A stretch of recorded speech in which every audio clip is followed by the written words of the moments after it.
Esto es América Noticias bajo la dirección general de Carlos Vasallo. Comenzamos. El nieto de Fidel Castro necesita que usted le eche una mano, está pidiendo ayuda. Soy Camilo Egaña y estas son las claves del día. Mire, si de verdad la política es el arte de lo posible, si eso es así, los cubanos de la isla son políticos consumados. En un país cuyo gobierno solo garantiza la propaganda y la represión, la gente vive como puede. Johnny Sánchez dice que cada cual intenta construir su propia isla de estabilidad puertas adentro, dentro de la casa. Y como lo hacen, resolviendo, forrajeando, inventando, robando, inventando, protestando. Ha habido manifestaciones en San Isidro, en Centro Habana, en Guanabacoa, en San Miguel del Padrón, todas en La Habana, bloqueos de calle, manifestaciones frente a la sede del Partido Comunista, y el patrón siempre es el mismo. Cuando la cosa se pone bien caliente, la gente del partido y la seguridad del Estado prometen enseguida poner la luz y una hora después viene la luz o viene el agua, según. Johnny Sánchez resume la vida en Cuba con una frase lapidaria: el objetivo es simplemente llegar vivo al siguiente capítulo. Quienes no consiguen llegar vivo al siguiente capítulo son los históricos de la revolución. Acaba de morir el general William Galvez, que por cierto era un militar atípico, porque escribía libros, hablaba de literatura, hablaba de historia y además apenas aparecía en público vestido de militar. En enero murieron 2 generales, en mayo un contraalmirante, en junio Ramiro Valdés, el arquitecto de la represión en la isla, y a comienzos de julio un general de brigada moría. Ojo, de Luis Manuel Alcántara nada se sabe, sigue en paradero desconocido. El régimen no ha respondido al recurso de habeas corpus que el grupo legal Cubalex puso hace unos días. Se sabe que está vivo porque habló con una amiga y le dio a entender que seguiría detenido hasta que se resolviese la visa que le permitiría salir del país.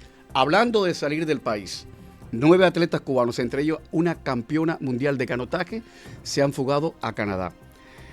Quien sigue en Cuba es Sandro Castro, el nieto de Fidel. Una criatura que los parasitólogos no pueden todavía clasificar.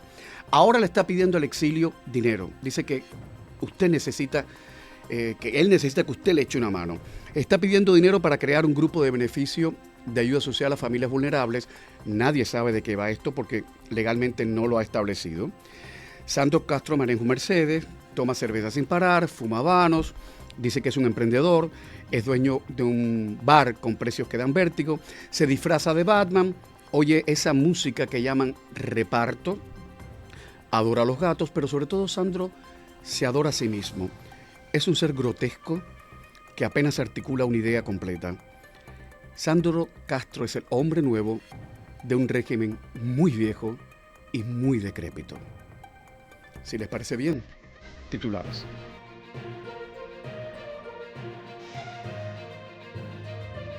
La guerra cambia de nivel. Estados Unidos destruye la infraestructura de Irán y golpea el corazón de su maquinaria militar. Ampliamos la información.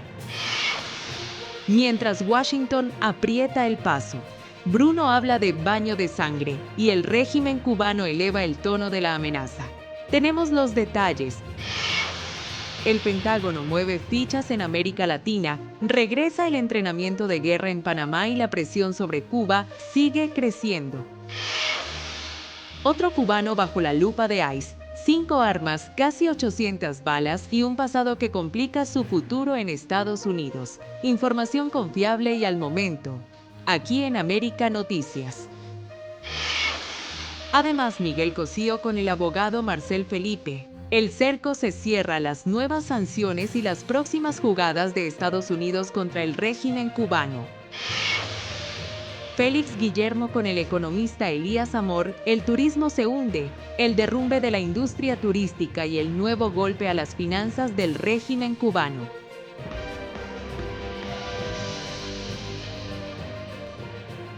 Si se materializan las recientes amenazas del presidente estadounidense Donald Trump, todas las infraestructuras de la región serán reducidas a escombros. La guerra entre Estados Unidos e Irán entró en una nueva fase. Washington ya no solo está atacando bases militares, ahora también golpea la infraestructura estratégica que sostiene la capacidad de respuesta del régimen iraní. El Comando Central confirmó que las fuerzas estadounidenses completaron su sexta noche consecutiva de bombardeos, una de las campañas aéreas más intensas desde que comenzó esta escalada. Durante la ofensiva fueron destruidos puentes considerados estratégicos para el traslado de tropas, armamento y suministros. También se reportaron daños en carreteras, rutas de comunicación e instalaciones utilizadas para mantener la logística militar en zonas cercanas al estrecho de Hormuz. Medios iraníes informaron de víctimas mortales y decenas de heridos, aunque las cifras podrían aumentar a medida que continúan las labores de rescate y evaluación de daños. La respuesta de Teherán tampoco se hizo esperar. Irán lanzó una nueva oleada de misiles y drones contra objetivos en Qatar, Kuwait y Jordania, además de asegurar que atacó posiciones militares estadounidenses en Bahrein y Siria, ampliando el conflicto mucho más allá de sus fronteras. Mientras tanto, el régimen iraní insiste en que el estrecho de Hormuz representa una línea roja y advirtió que cualquier intento de afectar esa zona estratégica tendrá consecuencias. Por allí transita una parte importante del petróleo que abastece al mercado mundial, por lo que cualquier interrupción podría generar un fuerte impacto sobre los precios de la energía y la economía internacional. Hasta el momento, ninguna de las partes ha mostrado disposición pública para regresar a la mesa de negociaciones. Por el contrario, los ataques se intensifican noche tras noche y el intercambio de fuego aumenta el riesgo de que otros países de la región terminen involucrados en el conflicto. 6 noches consecutivas de bombardeos, puentes destruidos, infraestructura estratégica bajo fuego y una respuesta inmediata de Irán confirman que la guerra sigue escalando y que el conflicto está lejos de entrar en una etapa de desescalada, informó Leticia Grao para América Noticias.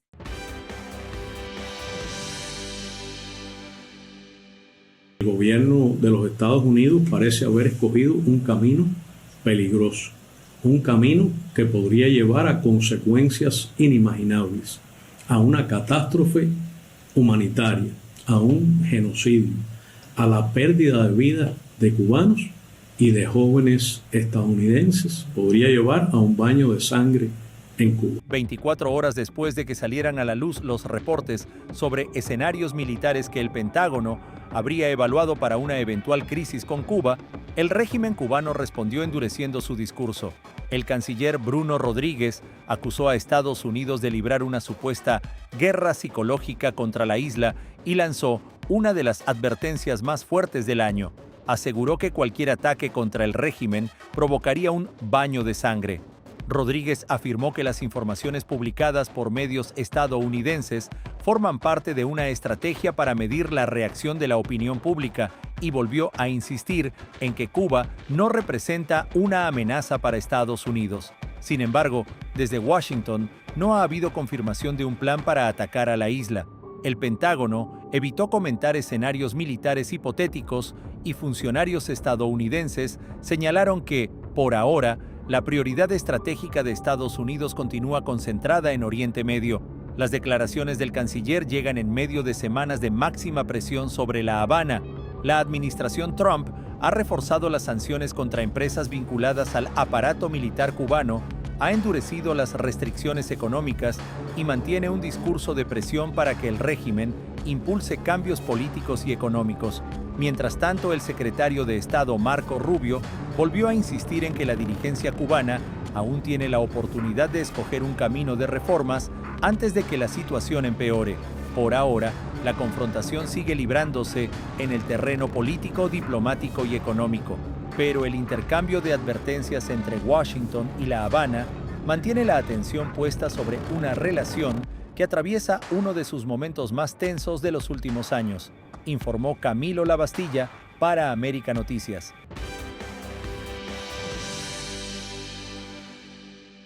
Estados Unidos vuelve a enviar un mensaje de fuerza al continente.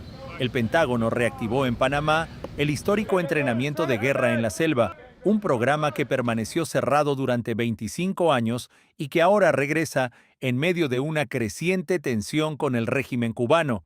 El anuncio fue hecho por el secretario de Defensa, Pete Hegseth, quien aseguró que las tropas estadounidenses deben estar listas para combatir en cualquier terreno y responder a cualquier escenario operativo. El curso se desarrolla en la antigua base de Fort Sherman, donde militares reciben entrenamiento en supervivencia, combate infiltración y operaciones especiales en condiciones extremas de selva tropical. Aunque Washington no ha anunciado ninguna acción militar contra Cuba, el momento del anuncio llama la atención. En los últimos días, el presidente Donald Trump afirmó que muchas cosas van a suceder en Cuba en los próximos meses, mientras reportes publicados por CBS News revelaron que planificadores del Pentágono evaluaron distintos escenarios militares relacionados con la isla. El Departamento de Defensa no confirmó esos planes y reiteró que no comenta operaciones hipotéticas. La respuesta del régimen no tardó en llegar.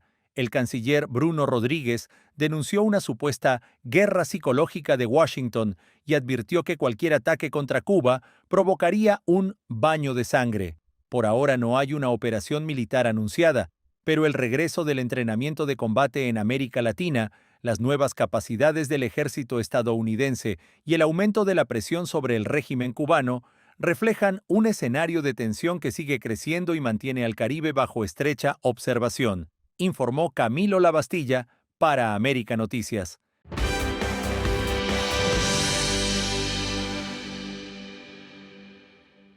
Lo que comenzó como una simple infracción de tránsito terminó destapando un caso que hoy tiene a un ciudadano cubano enfrentando cargos por armas y bajo la lupa de las autoridades migratorias de Estados Unidos.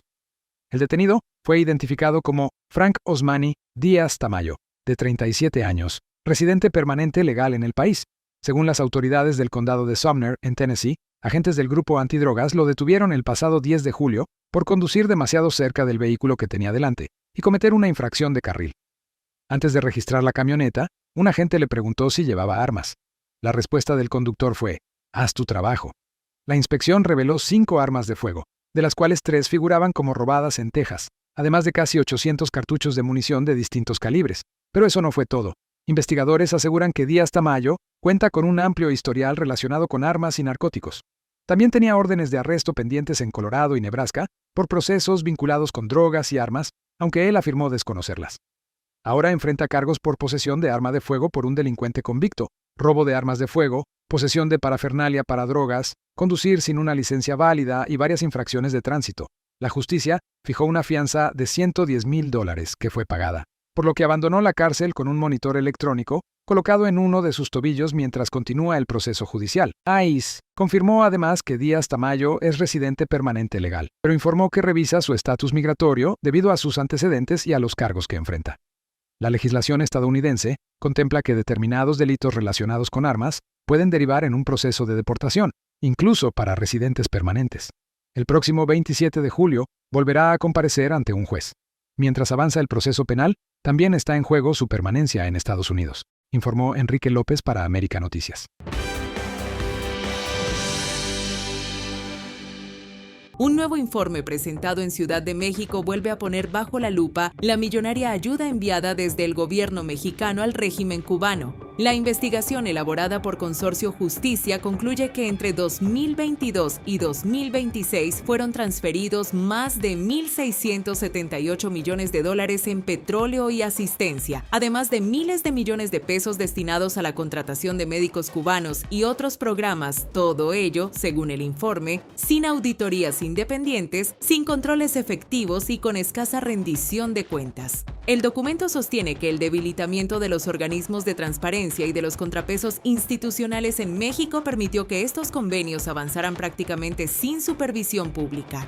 Entre los recursos identificados figuran más de $1,500 millones en envíos de petróleo, pagos por la contratación de más de 3,600 médicos cubanos, compras de medicamentos y millones de dólares en ayuda humanitaria. Los investigadores también afirman que parte de la información sobre estos acuerdos fue mantenida bajo reserva durante años, después de que el propio régimen cubano solicitara que no se hicieran públicos determinados documentos. El informe va más allá y sostiene que buena parte de esos recursos termina fortaleciendo a Gaesa, el conglomerado empresarial controlado por las Fuerzas Armadas cubanas. Mientras tanto, las organizaciones que elaboraron el informe advierten que la contratación de médicos cubanos también podría generar cuestionamientos bajo compromisos laborales internacionales debido a las denuncias de organismos de derechos humanos sobre las condiciones en que operan esas misiones. Los autores piden ahora auditorías independientes, mayor transparencia y una revisión de los convenios firmados con La Habana.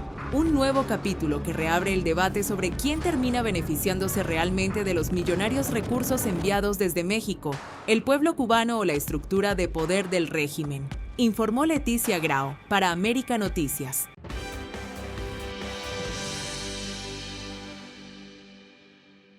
Nosotros somos trabajadores contrapropistas, sembramos mucho arroz con los campesinos. El arroz queda sin freno.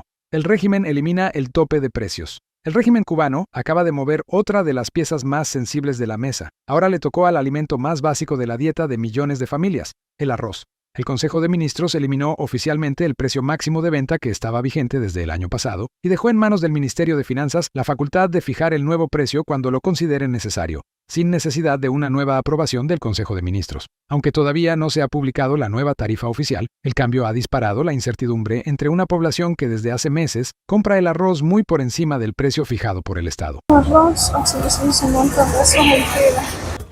Y donde único vimos arroz fue en aquel negocito. Ya. Y ahora, si compras 2, 3 cositas, es mucho.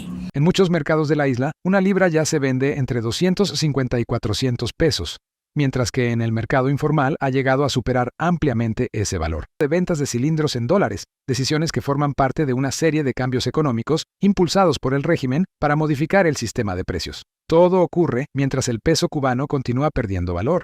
Los salarios siguen muy rezagados frente al costo de la vida y la inflación mantiene bajo presión el presupuesto de miles de familias. Para muchos cubanos, el problema ya no es solo encontrar alimentos, también es poder pagarlos. Con el gas más caro, el arroz sin un precio máximo definido y una inflación que no da tregua, el pueblo cubano enfrenta otra etapa de incertidumbre económica, mientras el régimen concentra cada vez más el control sobre las decisiones que afectan el costo de los productos esenciales, informó Enrique López para América Noticias.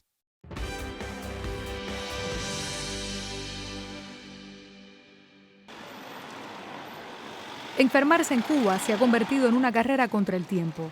Conseguir un medicamento, una cirugía o incluso una cama hospitalaria puede significar semanas o meses de espera en un sistema de salud que durante décadas fue presentado por el régimen como uno de sus principales logros. Y ustedes no pueden imaginar el saber lo que es tener estos dolores, saber que te está mermando la vida y saber que te están diciendo: vamos a ver cuándo se puede. Hace semanas que Rosa Valentina Pérez espera por una tomografía. Su caso refleja la situación que denuncian numerosos pacientes en hospitales cubanos. Más de 96,000 personas esperan una cirugía en el país, según cifras del Ministerio de Salud Pública. El propio sistema sanitario reconoce que la lista de espera podría seguir creciendo por la falta de medicamentos, anestesia, oxígeno y otros insumos. Sobre el tema, consultamos al médico cubano Alfredo Melgar y esto es lo que nos dijo. Falta de personal médico, no hay equipos para diagnóstico, no tienen material en los salones de operaciones, la escasez de medicamentos, los médicos de familia se han marchado. O sea, hay un caos total en el sistema de salud cubano. Según la Oficina Nacional de Estadística e Información Cubana, el país perdió cerca de 31,000 médicos tan solo entre los años 2021 y 2024. Se han ido a las misiones, han emigrado a América Central, América del Sur, a los Estados Unidos, a Europa, buscando un poco la mejor vida, ¿no? Porque si uno estudia una carrera tan difícil como es medicina, de tantos años y después especialidad, tiene que tener una remuneración a ese sacrificio.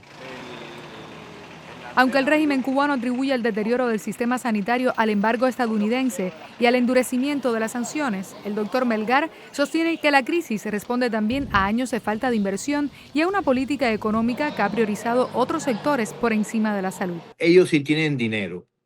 No pueden culpar al embargo.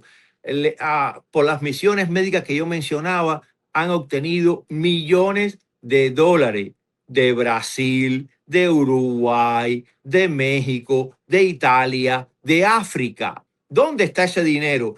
Mientras el régimen cubano culpa al embargo estadounidense de la crisis sanitaria, el conglomerado militar GAES ha administrado miles de millones de dólares y parte importante de la economía cubana, por lo que muchos se preguntan ¿a dónde ha ido este dinero? Soy Jani González. Para que estés mejor informado, te dejamos con nuestras noticias en un minuto. Fallece Mauro Menéndez, hijo de Ailín Mujica y Osamu Menéndez Mauro Menéndez, hijo mayor de la actriz cubana Ailín Mujica y del músico Osamu Menéndez, falleció a los 30 años mientras se encontraba de viaje en Barbados. Según reportes difundidos este 17 de julio. Mauro era DJ y productor de música electrónica, conocido artísticamente como Maes, y había desarrollado su carrera en Estados Unidos, donde llegó a ganar visibilidad dentro de la escena musical. De acuerdo con la información publicada, la noticia fue dada a conocer por la periodista Mandy Freeman, quien aseguró que Ailín Mujica recibió la devastadora llamada mientras estaba trabajando en Colombia. Las versiones iniciales indican que el joven presentaba un cuadro de neumonía antes del viaje y que, aunque también se habló de un posible infarto, hasta ahora no existe una confirmación oficial sobre la causa exacta de la muerte. La pérdida ha causado gran conmoción entre seguidores y personas cercanas a la familia, especialmente por tratarse del primogénito de la actriz y de una figura joven vinculada al mundo artístico.